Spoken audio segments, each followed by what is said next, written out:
और आज की पहली कहानी उत्तर प्रदेश के मुरादाबाद की है। मुरादाबाद जिले के बिलारी थाने के तहत एक गांव है ढकिया। गांव से नरू जाने वाले रास्ते के किनारे प्रेम सिंह का खेत है। 31 जुलाई 2025 की सुबह गांव में हड़कंप मच गया, क्योंकि लोगों ने देखा कि खेत में किसी अज्ञात व्यक्ति की लाश पड़ी है। ग्राम प्रधान मनोहर सिंह ने तुरंत पुलिस को इसकी खबर दी। सूचना मिलते ही कोतवाल मोहित कुमार मलिक अपनी टीम और फोरेंसिक अधिकारियों के साथ मौके पर पहुंचे। उन्होंने खेत और शव की हर तरफ से जांच की, ताकि पता लगाया जा सके कि आखिर यह व्यक्ति कौन था और उसकी मौत कैसे हुई। वहां मौजूद किसी भी व्यक्ति ने शव की पहचान नहीं की। पुलिस ने मौके की जांच पूरी कर शव को पोस्टमार्टम के लिए जिला मुख्यालय भेज दिया। अगले दिन अखबारों में धान के खेत में अज्ञात व्यक्ति की लाश मिलने की खबर छपी। यह खबर पढ़कर महेंद्र नाम का व्यक्ति बिलारी कोतवाली पहुंचा। उसने बताया कि उसका भाई किशनवीर पिछले दिन शाम करीब 4:30 बजे से लापता है। पुलिस उसे मोर्चरी ले गई और वहां रखी लाश दिखाई। लाश देखते ही महेंद्र के होश उड़ गए। उसकी चीख निकल गई और वह गिरते गिरते बचा। साथ आए लोगों ने उसे संभाला, क्योंकि वह लाश किसी और की नहीं बल्कि उसके 40 साल के भाई किशनवीर की थी। पुलिस शुरू में इसे एक दुर्घटना मान रही थी, क्योंकि जांच में पता चला कि किशनवीर शराब पीने का आदी था। पुलिस का मानना था कि शायद वह नशे में धुत होकर खेतों की ओर चला आया होगा और मुंह के बल गिर गया होगा। मुंह और नाक में मिट्टी व पानी भर जाने से उसका दम घुट गया होगा और उसी से मौत हुई। लेकिन बड़ा सवाल यह था, किशनवीर अपने घर से लगभग 15 किलोमीटर दूर एक सुनसान खेत में आखिर कैसे पहुंचा और क्यों? उधर किशनवीर की पत्नी पिंकी गांव के लोगों से बार बार कहती रही कि उसका पति रात से घर नहीं लौटा है। तीसरे दिन अखबार में खबर पढ़ने के बाद बड़ा भाई महेंद्र सिंह बिलारी कोतवाली पहुंचा और पोस्टमार्टम हाउस में जाकर अपने भाई की लाश की पहचान की। पोस्टमार्टम की औपचारिकताएं पूरी होने के बाद परिवार वाले डेड बॉडी लेकर अपने गांव लौट आए और किशन का अंतिम संस्कार कर दिया। 12 अगस्त 2025 को महेंद्र सिंह ने बिलारी थाने में रिपोर्ट दर्ज की। महेंद्र सिंह ने बताया कि वे लोग किशनवीर की मौत के बाद के रसोई पानी और अंतिम संस्कार से जुड़े कामों में व्यस्त थे, इसलिए रिपोर्ट दर्ज कराने में देरी हो गई। गांव में चर्चा फैल गई है कि चमन शर्मा और नितिन शर्मा, जो रिश्ते में चाचा भतीजा थे, उन्होंने ही किशनवीर की हत्या की है। जब पुलिस ने किशनवीर की पत्नी पिंकी से पूछताछ की तो उसने कहा, मेरे पति तो शराब पीने के आदी थे, शायद नशे में कहीं चले गए होंगे और खेत में गिरने से उनकी मौत हो गई होगी। लेकिन पुलिस को उसकी बातों पर शक हुआ। थोड़ी सख्ती और पूछताछ के दबाव में आते ही पिंकी घबरा गई और सच उगल दिया। कोतवाल मोहित कुमार मलिक के निर्देशन में बनाई गई पुलिस टीम ने बड़ी कार्रवाई करते हुए गांव मनकुला के रहने वाले चमन शर्मा और नितिन शर्मा, बिलारी के मोहल्ला प्रेम विहार के रविकांत और संभल के गांव मिट्ठनपुर मौजा की रहने वाली पिंकी को गिरफ्तार किया। पूछताछ के दौरान आरोपियों ने जो खुलासा किया उसने पुलिस को भी चौंका दिया। किशनवीर की मौत कोई हादसा नहीं बल्कि सोची समझी साजिश थी। आरोपियों से की गई पूछताछ के बाद किशनवीर की हत्या की चौंकाने वाली कहानी सामने आई। उत्तर प्रदेश के जिला मुरादाबाद की तहसील बिलारी से करीब 13 किलोमीटर दूर है गांव मिट्ठनपुर मौजा, जो थाना कुड़ फतेहगढ़ क्षेत्र में आता है। इस गांव के रहने वाले पर्वत सिंह के 3 बेटे और एक बेटी थी। सबसे बड़ा सतपाल सिंह, दूसरे नंबर का महेंद्र सिंह और तीसरे नंबर पर किशनवीर उर्फ ऋषिपाल। गांव में ज्यादातर लोग यादव बिरादरी से हैं। किशनवीर की हत्या से लगभग 27 दिन पहले उसके बड़े भाई सतपाल सिंह की बीमारी से मौत हुई थी। महेंद्र सिंह, जो बीच वाला भाई था, उसने अब तक शादी नहीं की थी। महेंद्र सिंह और किशनवीर का घर एक ही था, दोनों साथ रहते थे। बड़ा भाई सतपाल पास में ही अपने अलग घर में रहता था। माँ बाप का देहांत पहले ही हो चुका था। घर में जमीन तो थी, लेकिन इतनी नहीं कि खेती से गुजर हो सके। तीनों भाइयों के पास मिलाकर करीब 8 से 9 बीघा जमीन थी, इसलिए खेती के साथ साथ ये लोग मजदूरी करके अपना घर चलाते थे। बड़े भाई सतपाल की शादी हो चुकी थी। अब बात करते हैं पिंकी के बारे में। उसकी शादी कुछ महीने पहले बड़े धूमधाम से हुई थी, लेकिन ससुराल जाने के बाद उसकी जिंदगी वैसी नहीं रही जैसी उसने सोची थी। रोज की नोकझोंक, छोटे छोटे ताने और लगातार दबाव ने उसका मन तोड़ दिया। एक रात जब सब सो रहे थे, पिंकी ने आंखों में आंसू लिए फैसला कर लिया, अब और नहीं। वह बिना किसी को बताए घर से निकल पड़ी। रात में सड़क पर भटकते हुए उसकी मुलाकात ट्रक ड्राइवर रघुवीर से हुई। रघुवीर ने उसकी हालत देखी, उसे समझाया और अपने साथ ले गया। पिंकी ने साफ कहा कि वह न तो ससुराल जाएगी न मायके, क्योंकि दोनों जगह उसे जान का खतरा है। पिंकी की मजबूरी और हालत देखकर रघुवीर ने सोचा, अगर इसकी शादी अपने किसी साले से कर दूं तो इसकी जिंदगी संभल सकती है। रघुवीर ने फिर अपने दोनों साले महेंद्र और किशनवीर से इस बारे में बात की। दोनों ही उस समय अविवाहित थे। महेंद्र ने सुझाव दिया कि पिंकी की शादी किशनवीर से करा दी जाए। रघुवीर ने जब किशनवीर से बात की तो वह भी मान गया। बड़े भाई और बहनोई के कहने पर किशनवीर ने पिंकी को अपना जीवन साथी बनाने के लिए हाँ कह दी। फिर गांव में ही सामाजिक रीति रिवाजों से दोनों के साथ फेरे करा दिए गए। किशनवीर के साथ रहकर पिंकी को पहली बार अपनापन और सुकून मिला। धीरे धीरे दोनों के बीच प्यार और भरोसा बढ़ने लगा। जब पिंकी के ससुराल वालों को यह पता चला कि वह घर से भाग गई है तो उन्होंने कोई हंगामा नहीं किया। असल में उनके लिए यह कोई बड़ी बात नहीं थी। वे तो वैसे भी उससे पीछा छुड़ाना चाहते थे। अपने बचाव के लिए उन्होंने अगले ही दिन सुबह पिंकी के मायके फोन कर दिया कि तुम्हारी बेटी रात में घर से चली गई है, हमें नहीं पता कहाँ गई। यह खबर सुनकर मायके वाले बेचैन हो गए।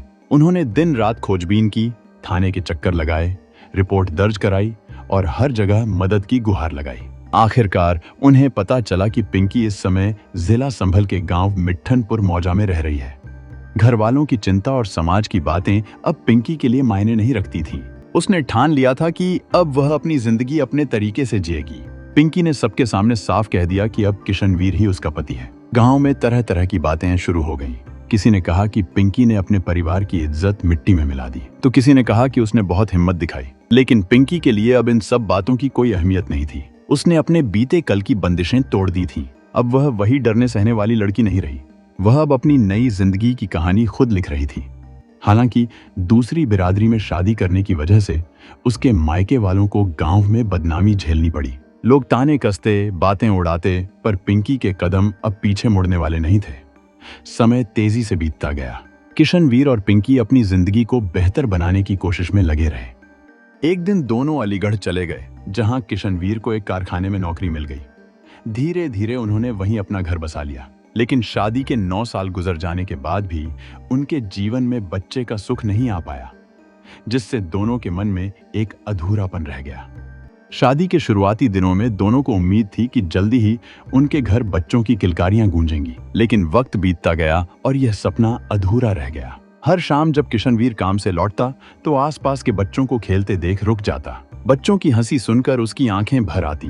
वह मन ही मन सोचता कि अगर उसका भी कोई बेटा या बेटी होती तो शायद उसकी थकान मिट जाती और जीवन में एक अधूरापन पूरा हो जाता। धीरे धीरे यह अधूरापन उनके चेहरों पर भी झलकने लगा, पर दोनों ने फिर भी एक दूसरे का साथ नहीं छोड़ा और अपने छोटे से संसार को संभालने की कोशिश करते रहे। किशनवीर और पिंकी करीब 3 साल पहले अलीगढ़ से लौटकर अपने गांव मिठनपुर मौजा आ गए। गांव लौटने के बाद किशनवीर ने लोन पर एक ई-रिक्शा खरीद लिया। उससे दोनों की रोजी रोटी चलने लगी। एक दिन सवारी छोड़ते समय किशनवीर की मुलाकात मनकुला गांव के रहने वाले चमन शर्मा से हुई। चमन पेशे से पंडित था और आसपास के गांवों में पूजा पाठ, शादी विवाह और अन्य धार्मिक संस्कार करवाने का काम करता था। इलाके में उसका अच्छा खासा सम्मान था। लोग उसे सिर्फ धार्मिक कर्मकांडों के लिए ही नहीं, बिल्कुल अपने सुख दुख और घरेलू फैसलों में सलाह लेने के लिए भी बुलाते थे। धीरे धीरे किशनवीर और चमन के बीच पहचान बढ़ती गई। 50 वर्षीय चमन शर्मा 3 भाइयों में सबसे बड़ा था। उसका विवाह हो चुका था और एक बच्चा भी था। दुनियादारी में वह बेहद चालाक माना जाता था।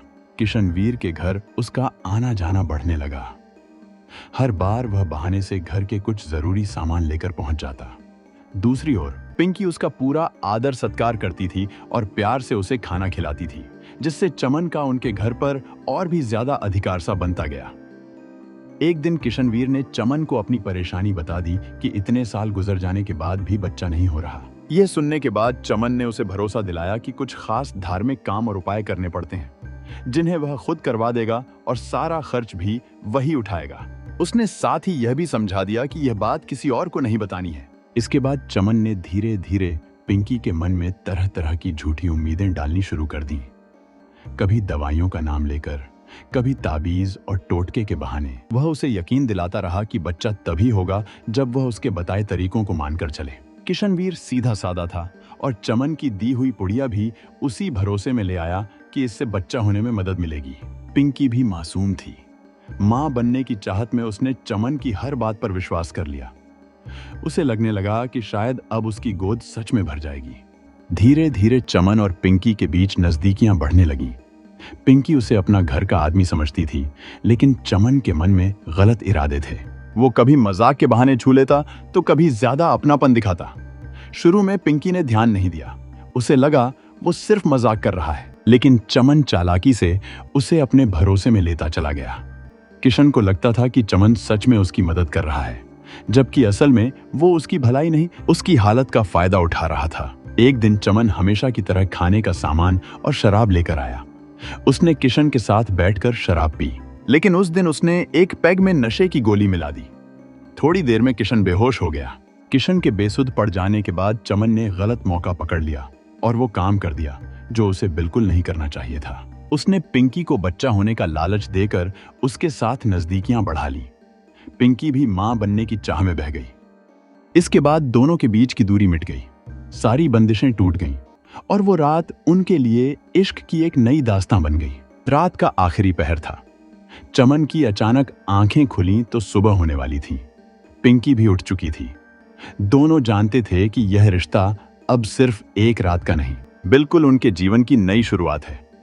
पिंकी ने कमरे से बाहर निकलकर देखा, उसके जेठ का कमरा भी बंद था। फिर वह मेन गेट पर आई। बाहर जाकर इधर उधर देखा, कोई नहीं था। पूरा सन्नाटा छाया हुआ था। उसने चमन को इशारा किया और वह दबे पांव घर से निकलकर अपने घर चला गया। फिर यह सिलसिला चलता रहा। पिंकी गर्भवती हो गई और उसे एक बेटा पैदा हुआ। किशन बहुत खुश था। समझ रहा था कि उसके दोस्त ने जो दवा दी थी उसकी वजह से संतान हुई है। किशन की हालत अब बहुत खराब हो चुकी थी। जिस ई रिक्शा को उसने कर्ज लेकर खरीदा था वो भी बेच दिया। शराब की लत ने उसका सब कुछ छीन लिया था।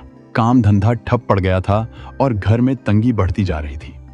बेटा होने के बाद खर्च और भी बढ़ गए थे। चमन अब पहले जैसा नहीं रहा था। कभी कभी आता जरूर था, लेकिन अब पहले जैसी मदद नहीं करता था।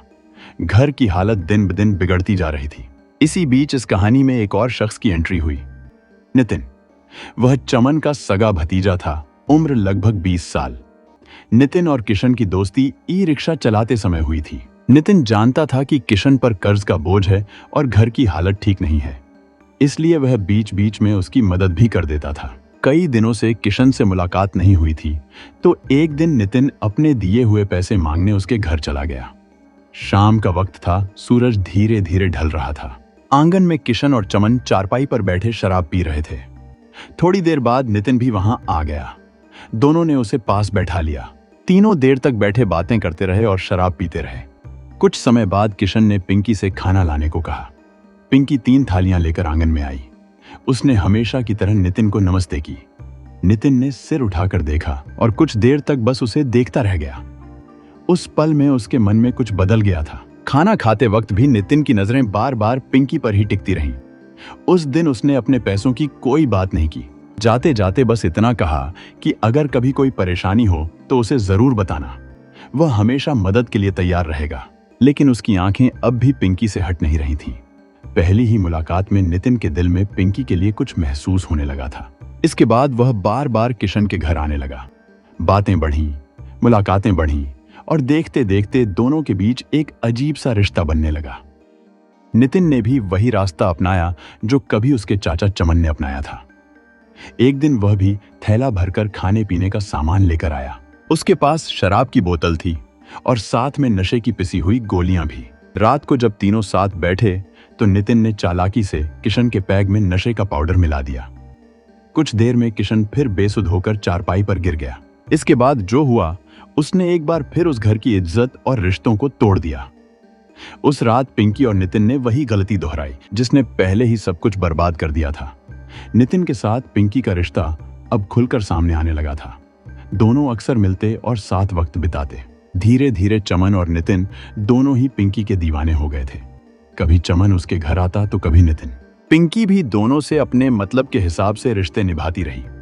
उसका झुकाव नितिन की ओर ज्यादा था, लेकिन वह चमन को भी नाराज नहीं करना चाहती थी, इसलिए कभी कभी उसे भी खुश कर देती थी। दोनों उसके हर खर्च का ध्यान रखते थे। किशन को शराब की आदत थी और ये दोनों उसकी शराब का इंतजाम कर देते थे। इस तरह घर के अंदर सब कुछ चलता रहा, लेकिन रिश्ते अब अंदर से सड़ चुके थे। किशन को सब समझ में आने लगा था। उसे पता था कि उसकी पत्नी और उसके दोनों दोस्त उसके साथ धोखा कर रहे हैं। शराब के नशे में वह कुछ नहीं कहता, लेकिन जब नशा उतर जाता तो शर्म और गुस्से में तिलमिला उठता। गांव के लोग भी अब बातें करने लगे थे। मामला पूरे इलाके में चर्चा का विषय बन गया था।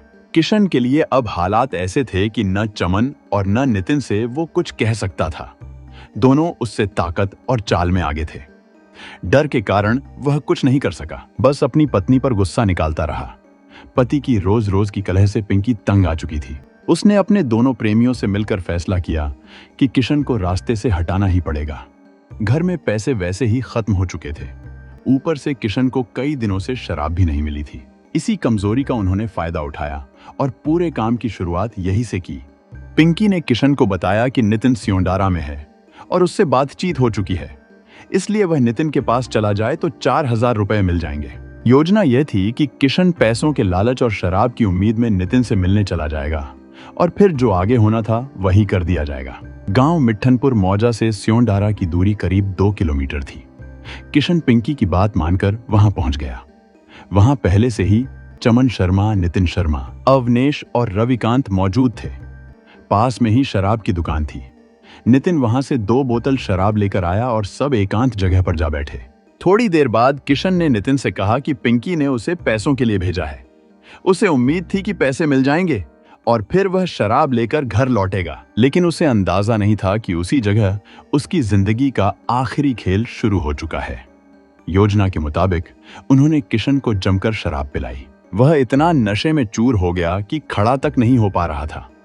तीनों ने उसे उठाया और बाइक पर बिठा दिया। नितिन पीछे बैठा ताकि वह किशन को संभाल सके। बाकी दोनों उनके पीछे पीछे चल पड़े। रात गहराने लगी थी। करीब 15 किलोमीटर दूर जब वे ढकिया नरू गांव के पास पहुंचे तो उन्हें धान का एक खेत दिखा जिसमें पानी भरा हुआ था। जगह बिल्कुल सुनसान थी, आसपास कोई नहीं था। उन्होंने किशन को बाइक से उतारा, खेत में ले जाकर औंधे मुंह गिरा दिया और उसके ऊपर चढ़ गए। किशन छटपटाता रहा, हाथ पांव मारता रहा, लेकिन जब तक उसकी सांसें पूरी तरह थम नहीं गईं, वे उसे दबाए रहे। जैसे ही उसकी मौत हुई, सबके हाथ कांपने लगे। डर के मारे तीनों वहां से भाग खड़े हुए। उधर पिंकी मोबाइल पर सारी लोकेशन देख रही थी। नितिन हर पल का अपडेट उसे भेज रहा था। जब किशन की सांस थम गई तो नितिन ने मैसेज किया, रास्ते का कांटा हट गया।